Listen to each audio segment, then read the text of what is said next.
நீங்க முதலமைச்சர்கிட்ட போய் கேட்கணும். அவர் சொல்ற காரணம் யாராலும் ஏத்துக்க முடியாது.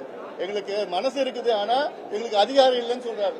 ஆந்திரால எந்த அதிகாரம் அங்க ஜெகன் ரெட்டிக்கு இருக்கு? நவீன் பட்நாயக் ஒரிசால எந்த அதிகாரம் இருக்கு? அதே அதிகாரம் தான் ஸ்டாலின் அவர்களுக்கும் இருக்குங்க. சென்சஸ் கேட்கல, சர்வே கேட்கிறோம்.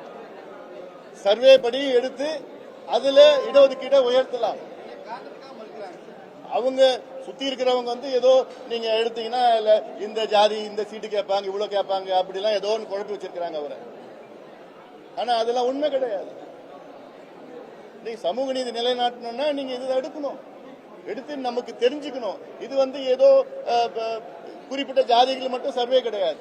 தமிழ்நாட்டில் உள்ள 436 ஜாதினா எல்லாமே, இன்க்ளூடிங் பிராமின்ஸ், முன்னேறிய சமுதாயம், பின்தங்கிய சமுதாயம், தாழ்த்தப்பட்ட சமுதாயம், எல்லா சமுதாயங்களோட நிலைப்பாடு எடுத்துக்கணும்.